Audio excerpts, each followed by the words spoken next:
മൂന്നാറിലെ ജനവാസ മേഖലയിലേക്ക് ഇറങ്ങുന്ന കാട്ടാനകളെ തുരത്താൻ പ്രത്യേക ദൗത്യവുമായി വനം വകുപ്പ്. സ്ഥിരമായി എത്തുന്ന കാട്ടാനകൾക്ക് പുറമെ കൂടുതൽ കാട്ടാനകൾ മൂന്നാറിലെ ജനവാസ മേഖലയിലേക്ക് എത്തിയ സാഹചര്യത്തിലാണ് വനം വകുപ്പിന്റെ നടപടി. കഴിഞ്ഞ ദിവസമാണ് പഴയ മൂന്നാർ മേഖലയിൽ കാട്ടാനക്കൂട്ടം ഇറങ്ങിയത്. ഡ്രോണിന്റെ സഹായത്തോടെ നിരീക്ഷണം നടത്തി പടക്കം പൊട്ടിച്ചാണ് ഇവയെ കാട്ടിലേക്ക് തുരത്തിയത്. പെട്ടിമുടി RRT സംഘം ഉൾപ്പെടെ 20 പേർ അടങ്ങുന്നതാണ് ദൗത്യസംഘം. വനത്തിനുള്ളിൽ നിന്നും ജനവാസ മേഖലയിലേക്ക് നീങ്ങുന്ന കാട്ടാനകളെ ഡ്രോണിന്റെ സഹായത്തോടെ നിരീക്ഷിച്ച ശേഷം കാട്ടിലേക്ക് തുരത്തുന്നതിനാണ് വനം വകുപ്പിന്റെ നീക്കം. ഇതൊരു ചെറിയ ഫയർവുഡ് ഏരിയയാണ് കമ്പനിയുടെ. അപ്പം ഈ മൂന്നാർ ടൗണിനോട് 1/2 കിലോമീറ്റർ മാറിയാണ് ഈ ആനകൾ നിൽക്കുന്നത്. അപ്പോൾ ഈ ആനകൾ നിൽക്കുന്നത് വളരെ അപകടകരമായിട്ട് നമ്മൾ ഇന്ന് 2 മണി മുതൽ ഇതിനെ എന്ത് ചെയ്യും, ഇവിടുന്ന് കുറച്ച് സേഫായിട്ടുള്ള സ്ഥലത്തോട്ട് ഡ്രൈവ് ചെയ്യാൻ വേണ്ടി ശ്രമിച്ചുകൊണ്ടിരിക്കുകയാണ്.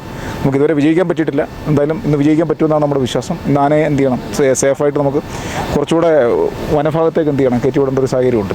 പെട്ടിമുടി ജനവാസ മേഖലയിൽ ഇറങ്ങി നാശം വിതച്ച 5-ലധികം കാട്ടാനകളെയാണ് ഇപ്പോൾ കാട്ടിലേക്ക് തുരത്താൻ ശ്രമം തുടരുന്നത്. ആനമുടി ദേശീയോദ്യാനത്തിലേക്ക് കാട്ടാനകളെ കയറ്റിവിടുന്നതിനാണ് നീക്കം. കാട്ടാന ശല്യം രൂക്ഷമായതിനെതിരെ പ്രതിഷേധം ശക്തമായ സാഹചര്യത്തിലാണ് വനം വകുപ്പിന്റെ ഇടപെടൽ. അമൃത ന്യൂസ്, ഇടുക്കി.